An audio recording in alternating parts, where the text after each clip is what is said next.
Good afternoon, everyone. Thank you for joining us for an exciting session on education. We do have Rahul Singhal with us, a very old friend, and I'll give you a little intro about that. But I see that we have 16 people already with us. Just a little hygiene check for the audience. There is a button with a hand. In case you have a question later in the discussion, do raise your hand and I will call you on stage to ask a question. Otherwise, um, on the left hand side, you will see something called audience button. You can see other people in the crowd. You can message them, network with them. You will have 10 minutes after the session to continue the networking.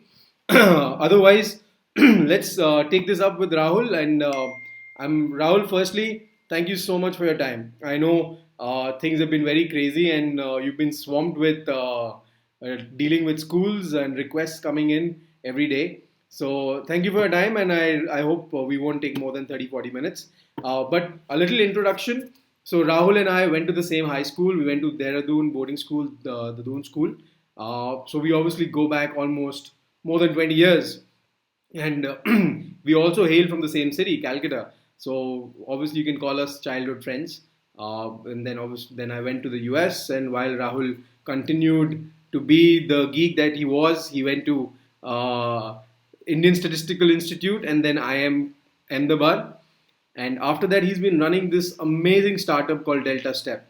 Because EdTech is like the hot thing right now, with everyone moving online for online classes. And you've been doing this for donkey years. I mean, from what we know, we've talked about this so many times over the last 12 years. Why are you doing this EdTech? What is this online lecture? Who's going to do this online classes? So before I kill the entire fun, I would like the audience to actually hear it from you on what made you get started, what was the idea behind Delta Step, or what has made you persist, frankly. So while this might be your golden opportunity with every school moving to online, and I think the future is going to be very hybrid in education as well. But I would like to let the stage be with Rahul, and I would like to hear him talk about his journey, and then we'll jump on with some questions. So Rahul, the stage is all yours. No, thanks, Apple. Uh, the mainly two factors as to why we started Delta Step. The primary factor being that personalization. We live in a world today where everything is personalized. The way we travel, the way we communicate, the advertisements that we see on our social media accounts. Unfortunately, learning is still a one size fits all model. You have 40 students in a classroom. No matter how hard the teacher tries, she has to follow a particular pace. So it cannot be customized for every child. So that's where the idea started as to how we can build a platform that can be personalized to the learning needs of every child.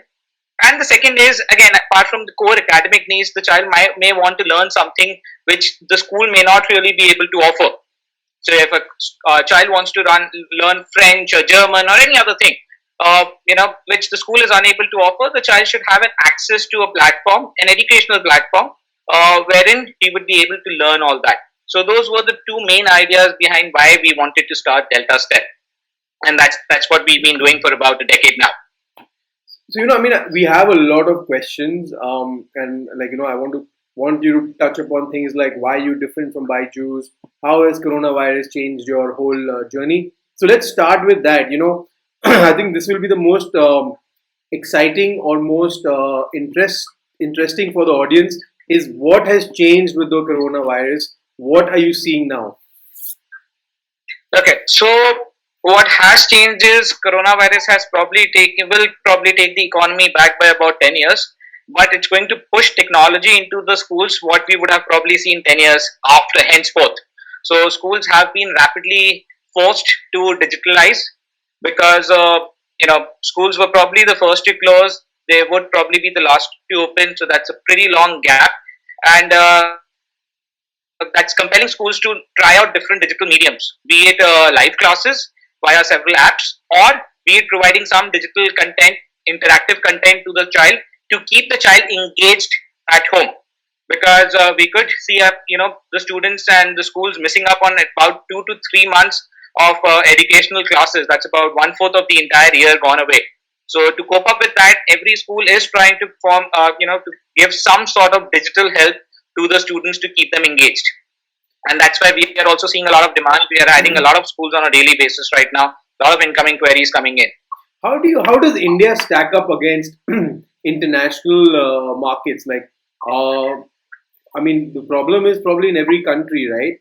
How does India stack up? Do we have a lot of edtech startups or doing a good job, or I mean, how is the scenario panning out everywhere? See, to be honest, edtech is it's pretty at a nascent stage, right? It's been Mm. about 10, 15 years. People are still figuring out what's the best form of learning. Right now also schools are trying out with different mediums. They're trying online classes. They're trying platforms like us, which really don't focus on online classes, but these are pre-recorded content delivered in a personalized and interactive manner. So there's no fixed formula as to this is being successfully run globally. And India also has its fair share of tech based companies doing their own bit. Okay, but would you say like your model is more of a replacement for tuition or a replacement for teachers, or is it a hybrid somewhere? So, see, the initial model that we had built and that we were helping out was to supplement what's happening in school. So, in a way, yes, replacing tuition, so that the teacher has more control over what the child is doing at home in a more analytical manner. Right. So, we were helping digitalize the assessments so that there's in-depth analysis on how the student is progressing. Otherwise, what happens, Atul, right now is children are given homework from the back of a textbook. In a normal situation scenario, when the schools were running properly, they were given homework from the back of a textbook, and the teacher just had enough time to just do tick cross, tick cross. There was no proper analysis that was going on. With a platform like ours, how we are able to help is, these are digitalized, so these are all adaptive practice modules. So if a child gives a correct answer, the next question is more difficult. So we are able to build customized learning paths for every child, and then we are able to use a lot of analysis. The time spent by the child, pattern in his mistakes, and all that analysis is shared by the teacher. So we are able to automate the assessment and correction portion and help the teacher focus more on the report segment. Yeah, so Now, given that the schools are closed right now, so that segment is also changing slightly. So it's not just about assessments, it's also about learning. So learning that was happening inside the classroom earlier now has to happen via a digital medium. okay. So that's where platform like us are providing. We have a digital library containing more than 5,000 plus lectures watched Mm. by millions of students from across the world, and we've been able. So that's a library which we are providing to the teachers to add upon, so they can review these content. See, what we need to understand is teaching an online class versus teaching a live class are two different aspects altogether. Mm. A teacher thrives upon human interaction. Mm. She engages the children, she makes a comment and looks at the response, and then responds back accordingly. Over here the issue is you don't get that response. You need to be prepared for all sorts of doubts that can arise, and you need to try and summarize all that within your confined lecture. And that's what we've been specializing in. So we are helping schools with that know-how, with our resources to help them build their own video lectures. So tell me this. I mean, do you, assuming all the kids are learning online right now, that seems to be the pattern everywhere. Um, do you need the teachers right now, or do the teachers only come in the assessment part? See, again, as far as the Delta Step platform is concerned, we can do without the teacher as well. But Mm. let's look at it more from a market perspective or from a business perspective from schools if we have to. Mm. Then every school also wants to make its presence felt, Fair enough. right? So they want to keep their teachers engaged. They want the students to feel as if their teachers are wholeheartedly involved with their academics, and they've not just outsourced their academic content to a online partner. And that's where we help teachers create their own videos. They can always use our videos, for example, but we're helping teachers create their own video and upload on our platform, which can be shared with the respective classes, and detailed analytics can be shared with the teachers on top of that. That's very interesting. I personally feel like, the lecture should be left to the experts. I mean, you guys would probably do a lot better job, and then you obviously would have some great teachers who will do a good job. But do you think teachers will become more of educational consultants in the coming future? Because I So think that is I that. think that's a very Yeah, sorry. important. I Go think ahead. that's a very important role as well because uh, to not just lecture kids, rather to understand pattern and then do one to one, like to be a more of a consultant to the kid. While you don't want to use the word consultant because kids will get scared, probably want to call it something nicer. But what's your take on that? Absolutely, Atul. So that is the future. I mean, the teacher's role will move from chalk and talk to more of a mentorship, if not consulting. So the teacher would be more of a mentor to the students, where the proper content. Again, every teacher is different, right? Everyone is unique. They have their own style of teaching, and in any school that you go to, you can always ask the students and the teaching staff also, and they will tell you that these teachers stand out.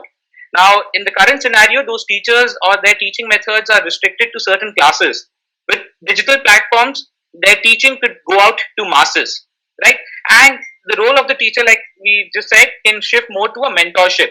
So the teaching can happen even at home if required. I mean, a lot of MBA colleges do this, where the research happens at home when you're doing your studies, and you come into the classroom, which is more of a live interaction, and the teacher is trying to solve your queries and your problems. And that's probably what we will see coming into the school, but probably 10 to 20 years down the line. That's a Schools have crazy. started moving towards that. It's a crazy thought because I think what you're saying 10, 20 years might actually happen way sooner with this whole thing.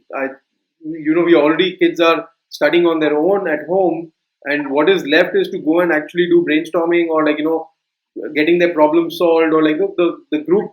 So when we were in the US, the core proposition of the classroom was to actually have discussions and do projects together, right? You had to study at home. If you were expecting to study, come to the class and study, that's not going to happen. And I think we might be forced to move into that sort of a ecosystem for kids, for young kids as well. Yes, some schools, say Atul, have already started experimenting with it. In the school segment, it's called Flip the Classroom, Hmm. where they're just flipping the other way around. So instead of, again, doing the teaching at home and homework teaching at school and homework at home, they've started learning at home and doing the assessments in school. So a lot of schools have already started with that concept of flip the classroom at a very nascent stage. And yes, what could probably have taken 10 to 20 years will probably speed up because of the current pandemic and the after effects of it. So earlier you mentioned something about kids from not just in India but outside, referring to Delta Step. Can you just quickly just give us a brief on what how are people outside India could be using this? So again, we partner with schools across the world. We Okay. partner with governments across the world. Any child can openly register on a platform, and we have a curriculum mapped to not just the ICSE or the CBSE board in the country. We have it mapped to the IGCSE IB board. So we have it customized according to the needs of the child. Oh, that's amazing. I mean, I did not know that. So outside India, are you getting some interesting demands or inquiries from outside India right now? Yes, we are getting lots of registrations from across the world. I mean, from the Indian subcontinent again. If you look at our content, it's prepared by the Indians, so it's more suited to the Indian subcontinent. If you look at the accent and everything else, so Hmm. there's a lot of demand. We're seeing a lot of registrations coming in from Pakistan, Bangladesh, Nepal, right? But there is global demand as well. We have students signing up from Dubai, mainly because again it's an Indian based company, and a lot of teaching. While you're teaching, the child should be able to have that connection with the teacher. For that, the accent, everything plays a very important role. So that's why the primary demand that we are seeing is primarily from Indians staying abroad, be it Dubai or the other states or the other countries. But my No. business development team is currently reaching out not just to Indians abroad, but also to schools in US, in Australia, in UK to help them in this situation. Yeah, I mean, to be very honest, a lot of my friends who are Indians living abroad, there's a huge demand at the high school level for Indian tutors because in general, they are looked up to as good with their maths and sciences. So Indian tutors are extremely in demand. So you might actually be, I'm not sure how you're dealing with the accent, but there might actually be a huge demand outside India as well for these schools. Yeah, absolutely, absolutely. That's a different segment that you're talking about. What you're talking probably about is live lectures and all. So tutoring, we don't exactly cater to that, but the entire learning. I mean, yes, there's this huge demand from across the world for digital learning these days. So, is there anything that you're doing to help the Indian schools right now? Because I know a lot of them must be struggling or trying to figure out still, because no one knows what's going to happen. So, is what are you doing to help the Indian education system or schools right now? Okay. So in the last 10 days itself, we would have signed about 300 schools Wow. from across the country. What we are helping is we are helping, so, to help schools, take a more informed decision. We are providing a free 1 month trial of our entire platform. So that's free learning account for all students, all teachers.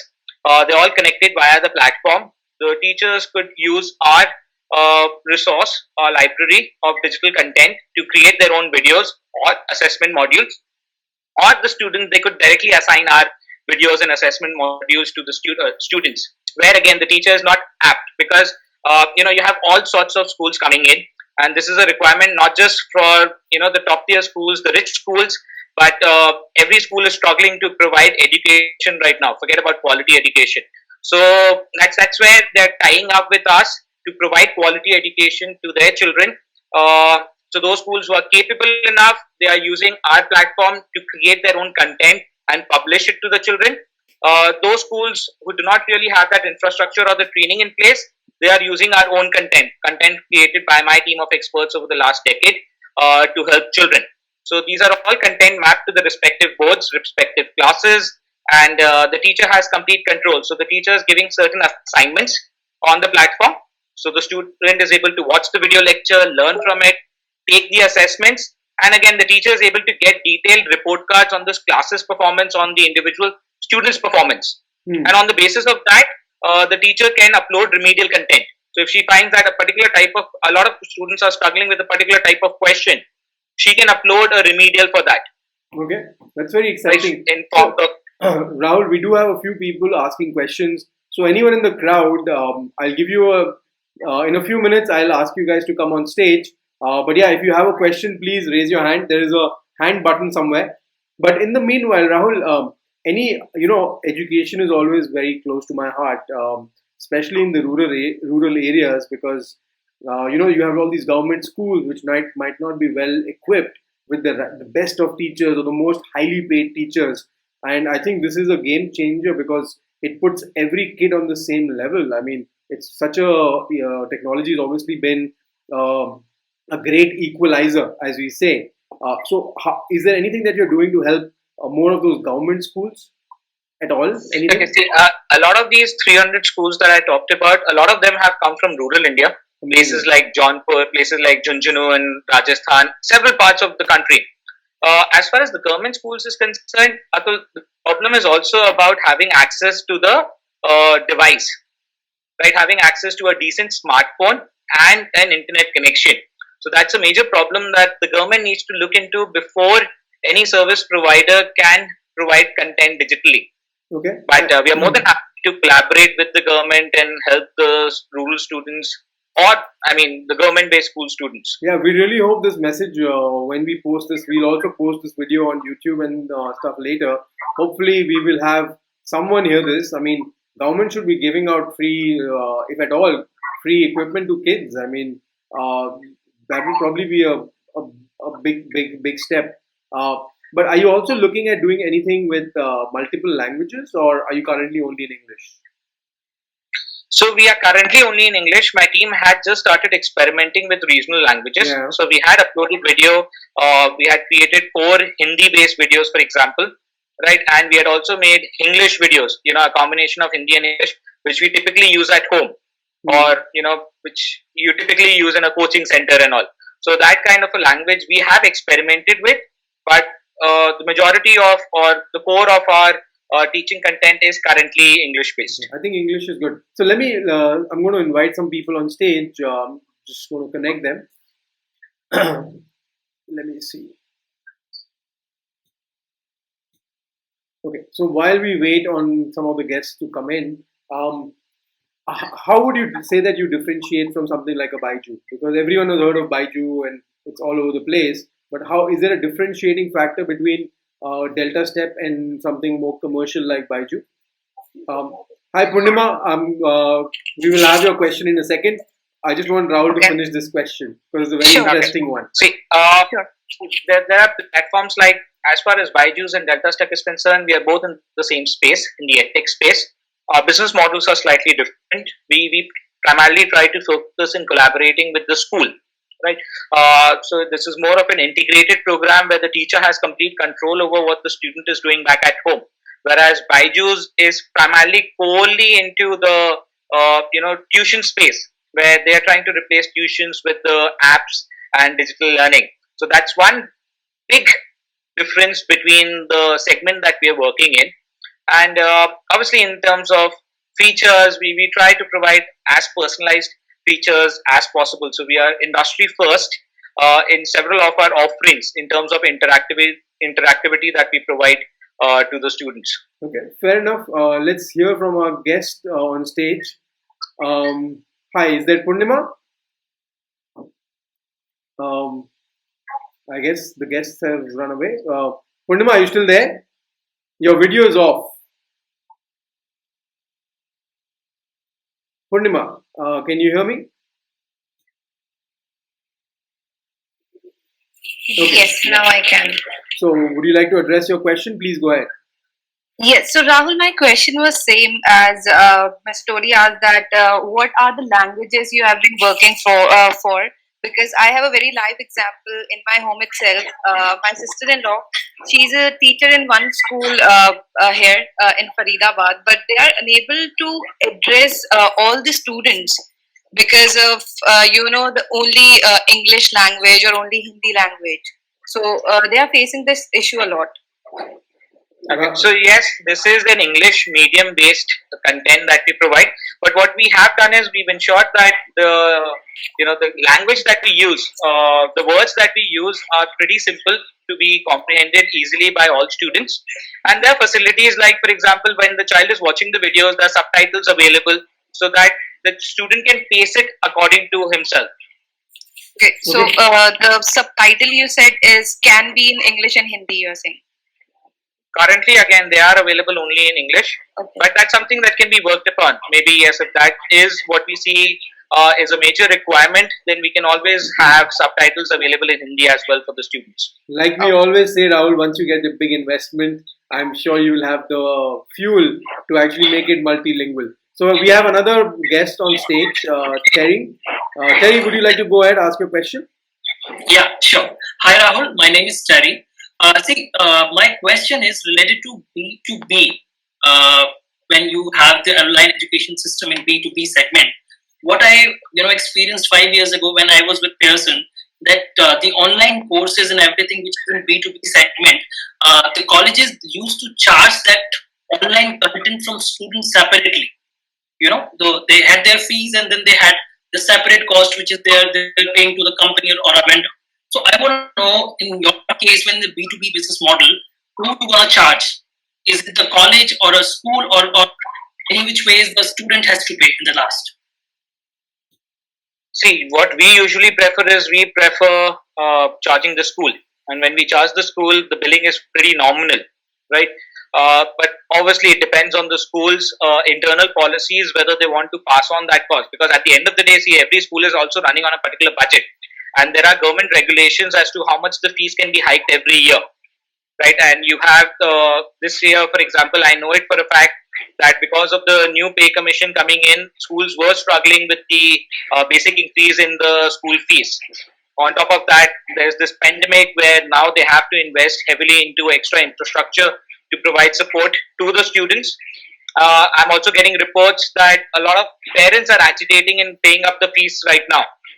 Right, so the schools are in a pretty catch-22 situation. Until unless they provide some service, parents might not end up paying their fees right now. There's a lot of agitations going on. I hear from different schools, and they would need to invest into extra infrastructure to provide some additional service to ensure that the learning doesn't stop right now because of the pandemic. But we, as a business model, we have different business models, but we prefer doing the billing for the school because then it's a bulk deal, and we are able to offer it at a very nominal price. So just to add one thing in a very short thing, how do you see B2B industry is bigger in this space or B2C? I mean, your opinion. I If we genuinely want to make impact on the grassroots, then I think B2B is the way to go.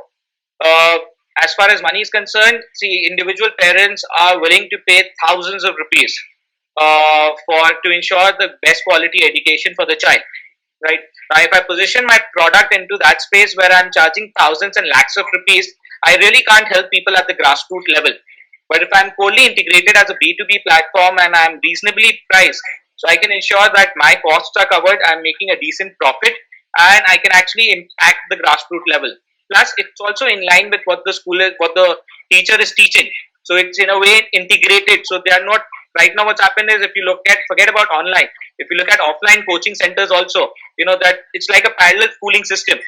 The teacher is teaching something in school and something else in the coaching center. So over here, because it could be integrated, when we have a B2B kind of a model where every child in the classroom is connected, so that's where you can integrate it with your school curriculum, and that's the business model that we like to focus for. Thank you. Very interesting, Rahul. I mean, I think it's more of a B2B2C model. I mean, you deal with business schools, and then schools help you sort of cater to the parents and the kids. So I think I really like the model. So I think we have another guest, Aloshi. Please go ahead, address your question. Hi Rahul, this is Yeah, Rahul. hi. So I had one question. So schools are normally just not one-dimensional things meant for education in one sense. It's mostly a social institution as well, wherein there are group activities. Obviously, human beings being a social animal, collaborating, students collaborating among themselves, multiple other activities. So you as a platform, you as a product, how are you dealing with these things? Because since students are no longer meeting socially. So Yes. So as a platform, see, we are totally focused on the academic side for the student. Yes, schools are way beyond academics, and what we normally help out is with the core academics. But again, my team is working out on several, games and quizzes which the children can challenge each other on, right. and have that connection amongst each other with a healthy competition. So we already have a competition running on our platform, which is intra-school as well as all India competitions, which in a way, encourages the students to learn more and get rewarded for that. And we have my team is coming up with other small games or challenges to help them stay connected. So, But the core focus is on the learning. I'll just add to that. I mean, thank you, Aloshi. That was a very interesting question. Even just how we are having this live webinar, right? So while kids are doing their lectures, can't you just show the kids who are online? I mean, school is not just about the teacher and teaching, but it's also about seeing other kids. You might not talk to them, but just to see them online and to see that someone's online and you can see someone moving, it actually makes you feel like, okay, this is real. Because sometimes what happens is if you just keep listening to lectures and which is not live, you feel disconnected. So, I mean, I would love to sort of take this offline with you and see if there is a way we can just have this live something for kids to just show up live. It just like, let's say there's 10 kids live in a lecture right now who are all studying algebra or geometry or something. You can just see everyone else who's live. They might not be able to talk to each other. They might not be able to do anything. They could make faces at each other. But that's what we do in a school. The open interaction too. Because I think that's what school is about. You might not go fight, but you can see the other kids. You can just have a little fun, because then you feel like, okay, this is so real. And yeah, you're studying, but then you can see there's other kids in the room. So I think it's amazing what can be done. But yeah, I think we have Pratyush with us. Hi, Pratyush. Thank you for joining us. Please go ahead, ask your question. Hi, Atul. Hi, Rahul. Rahul, congratulations for a great company, Delta Step. I was just having a back chat view of that. Learning from mistakes was one of my favorite takeaway from that. That's really interesting. My question to you is that, like, every organization in this world really works on development, right? For delivery of classes, I am assuming that you must have a robust plan for your teachers' learning and development. Like, how are you managing that part? Like, how are you letting your teachers get updated with new technological facts and training aspects? So we regularly have sessions. I mean, is your question specific to right now in this pandemic situation, or that's a general? In general. In general, so we do have regular sessions with teachers. We keep them updated on the latest learning methodologies and the trends in the global education space.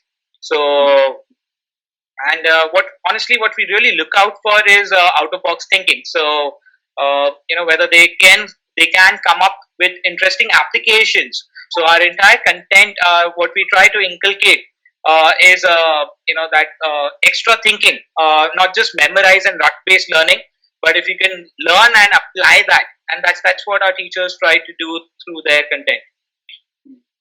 Perfect. So, Rahul, I'm going to take one last question and then we will wrap it up because I know you need to also be heading. So, I think we have Yash. We will give him the stage. Yash, please go ahead. Sure. Hi, Rahul. I hope you are taking good care of yourself. Yes, hi Yash. I just wanted to understand, as of right now, what is your opinion when it comes to online courses against to traditional program of studying as of now, and what are the corrective measures that you are actually taking when it comes to discipline? Uh, See, I'm sorry. Could you elaborate more on the discipline aspect? Are you able to?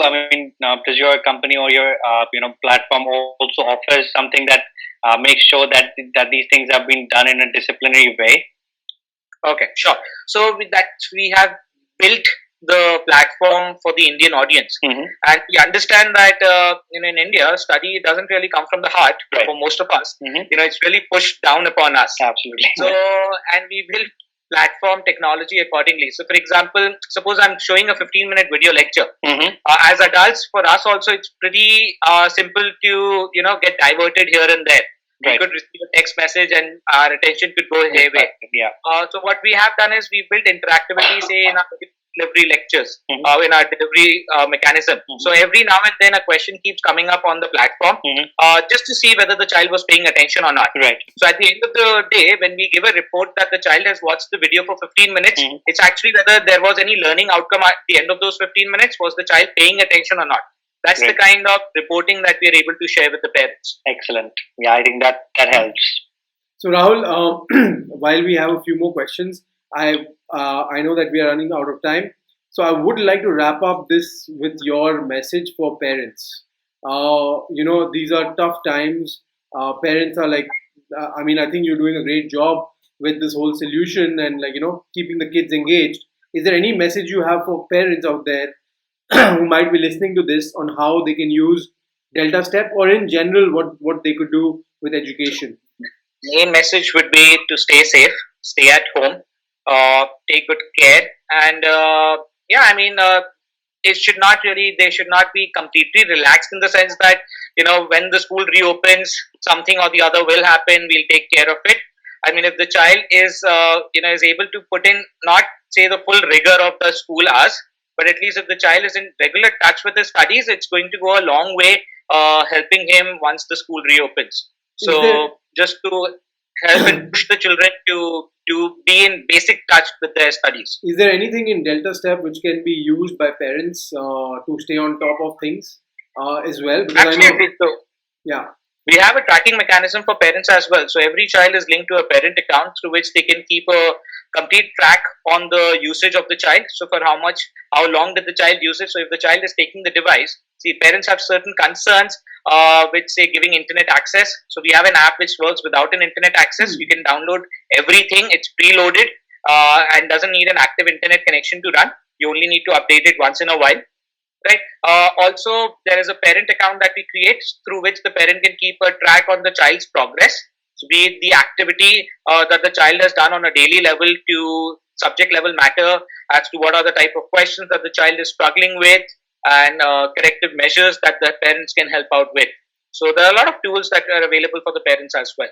Perfect. That's that's great to hear. I mean, education has come a long way since we were in school, for sure. So let me wrap this up by asking you something I should have asked right in the beginning. Why Delta Step? If you can give me an answer for that, and then we can wrap it up. See, as the word goes, delta step is basically a small step towards change. Right? That's the meaning of why we created delta step, and that's the core essence behind delta step. We just want to bring about a small change in the way we learn, which can go a long way in improving the learning outcomes for the children. So, thanks a lot, Rahul. We really appreciate you're extremely passionate about education, and I think that is what has kept you going. And I think we are really glad to have you on our show on Meetx. And thank you for your time. And please keep doing what you're doing. And I'm sure we would be hearing a lot more about your raising money. And actually, more than that, we're looking forward to hearing about how you're going to support the Indian education system and take it abroad. So, thanks a lot for your time, Absolutely. Rahul. Thanks a lot for all the audience that we have today. We have more than 40 people in the crowd right now, and I'm sure a lot more people would listen to this once we post this on our YouTube channel. And thank you so much, and take care. Thanks, everyone. Take care.